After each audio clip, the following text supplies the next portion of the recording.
I have walked through thousands of homes across the city, the East End, West End, Midtown, and the suburbs, all of it. And there are certain things I see in houses that make me go, you know what, no, let's go, we're done. Not because the house was ugly, not because it needs work, but because there are specific things that will cost you either right now or when you're trying to get financing or when you're trying to sell it at the end. Most buyers don't even know to look for them. So today, I'm giving you the list. 12 things I would personally never buy in Toronto real estate and why. All right, let's jump right into it. Number one, knob and tube wiring. If you're shopping in the East End, let's say Lesserville, the Danforth, East York, Birchcliff, or even the West End, such as Roncesvalles, the Junction, Bloor West, you're probably looking at homes built before the 1950s, and there's a real chance you're walking right into this. And here's why it really matters. Most insurance companies in Ontario will not write a policy on a home with active knob and tube wiring. No insurance means no mortgage. The deal is done before it even starts. Rewiring a typical Toronto semi-detached or even bungalow can run you anywhere from $8,000 to $15,000. Not the end of the world, but use it. Get a quote and factor it in with your offer and negotiate hard. But if the seller won't budge, then I'm walking. Number two, low basement ceilings. This one is everywhere, especially in the 1950s and 60s bungalows across Wexford, Scarborough, Mount Dennis, and Keelsdale. These era of homes were built when nobody actually finished basements. Standard ceiling heights back then,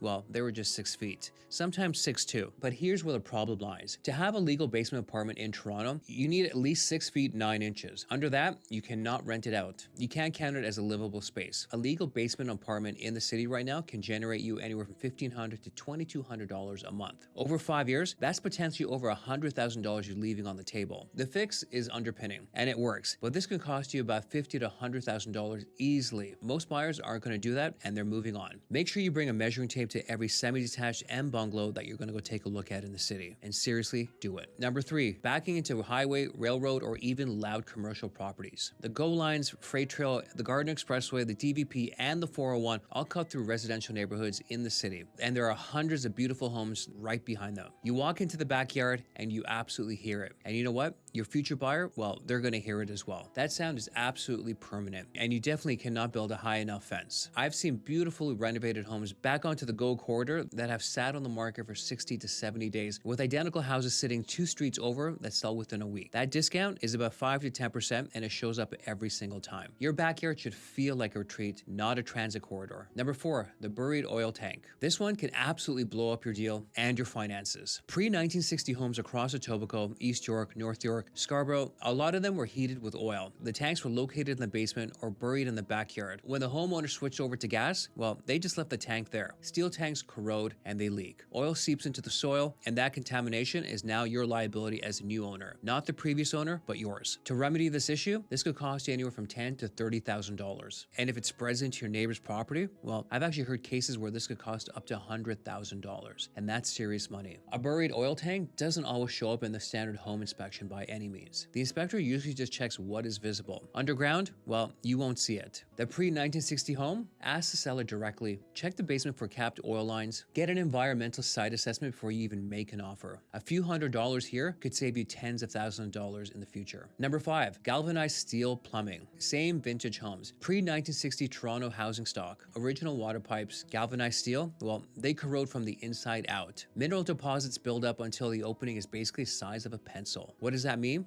Well, that means your water pressure drops, the shower runs at a trickle. And if you got 2 taps running at once, well, you've got nothing. Buyers will notice this immediately at showings. They turn on the kitchen tap, turn on the bathroom sink, and the pressure drops. And that is the moment you'll lose them. Replacing the piping with copper or PX runs you about $15,000 to $20,000. Factor it in before you even write an offer, not after. Just a quick pause here. If you find this useful, don't forget to hit the like button and subscribe. If you want to talk through a specific property you're looking at, there's a link in the description below. You can book a call with me directly. Now back to the list. Number six, the hydro corridor. Toronto has major hydro easements running through residential neighborhoods everywhere. The Gatineau corridor through Midtown, the Finch corridor, lines cutting through Scarborough, Etobicoke, and North York. You'll find a house that backs onto what looks like a green strip of land, open view that feels like a bonus. And then you realize there's a transmission tower, high voltage lines overhead. And if you stand there long enough, you'll hear them hum. I've seen houses where every kitchen was perfect, new finished basement, great layout, and then you step into the backyard, then you see the steel tower 30 feet away humming right at you. The buyer is done at that point. These homes consistently sell for less than comparable properties 1 one or two streets over. That discount is permanent 100%. Before you fall in love with an open view, find out what that land behind the house actually is. Number 7, the bad floor plan. This one is everywhere in Toronto. Older semis and detached homes that got chopped up and renovated badly over the decades. Or condos where developers squeezed every square foot and forgot people actually were going to live in there. You walk in and something feels off. The living room is a weird rectangle and can't fit any furniture. The bedrooms are laid out so you walk through the living room to get to one from the other. The dining room, well, that's basically a hallway, and it just does not flow. You can renovate the finishes, you can redo the kitchen and bathrooms, but you cannot fix bad bones without spending some serious money on structural work. The buyers that walk in, they're going to feel a bad floor plan immediately, even if they cannot explain why. They leave and they can't even picture themselves living there, and that is a problem. Always ask yourself, can furniture actually go there? Does it flow well? And if the answer is no, then we move on. Number 8, no natural light. This is a huge one, massively underestimated, especially in condos. A north-facing unit, a main living space looking directly into the brick wall of the next door building, a condo window facing the interior courtyard that gets zero sun. You won't necessarily notice it on the day of the showing because the lights are on and you're excited to see the condo, of course, but you will notice it every single gray January morning in Toronto when your apartment feels like a cave. And what about resale? Well, listen, buyers want light, and it's one of the first things that people ask about. Dark houses sit longer, light sells. Visit the property at different times during the day. Check the direction the main living space faces. You can change almost anything in your home, but you cannot change the sun. Number 9, no parking, no locker. And this is a condo specific, but it matters. A condo without parking means a smaller buyer pool when you go to sell. Full stop. Yes, transit-oriented buyers still exist, 100%, but that is a specific buyer. But in a softer market, you want the widest pool possible. Having no locker also compounds that. Toronto condos are already small. If you have nowhere to store anything in the building, people will actually feel that. Sometimes a condo without parking makes sense. I get it. Price is right. Steps from the subway. You don't need a car. Fine. But go in with your eyes open and what it means when you're time to sell. Number 10, mold and water damage history. This one's a non-negotiable for me. Mold is a symptom. It means moisture is getting in from somewhere. And if you don't find that source and fix it, it comes back every single time. I've seen beautiful renovated homes that look perfect on the surface. Brand new drywall, fresh paint, pot lights everywhere, and then you look carefully. Those baseboards are new, but only one in the corner of the basement. The paint is a slightly shade different than the wall. What are the sellers trying to cover up? Always get a thorough inspection. If mold and water damage shows up, dig deeper before you actually commit. The cosmetics, well, they're easy to fix. The source of the problem is what will cost you in the end. Number 11, backing onto a cemetery. Look, I've had clients who genuinely don't care about this, and they really don't, and I believe them. But as a real estate broker, I can tell you homes backing onto cemetery consistently sell for less and sit longer on the market. The discount runs around 12% compared to the comparable homes that don't, and that does not go away. The buyer pool here absolutely shrinks. Not always do people think it's haunted, though some do, but it's more of a psychological thing, and they just cannot shake it. The one upside though, the land is never going to get developed. Nobody's building a 3-story addition right behind you and blocking your light. But try explain that to the buyer who walks your backyard and goes quiet. Price it in before you buy it. Number 12, property beside or behind a future condo, mid-rise, or major development site. This one is so Toronto right now, and I don't think enough buyers are paying attention. Here's a scenario. You find a house, it's a great street, it's quiet, beautiful neighbors. There's a vacant lot or even an older building that looks like it's tired next door, and you don't think much of it. 2 years later, well, cranes go up. You're living next to an active construction site for the next 2 to 5 years. Noise, dust, trucks at 7 a.m. I've lived through it. It's not fun. Your backyard loses light because now there's a 15-story building right beside you. And when it's done, the views are gone, your light is gone, and your resale now competes with brand new units next door. Before you make an offer on any property in Toronto right now, go to the City of Toronto Development Portal. Search the address and any properties around it.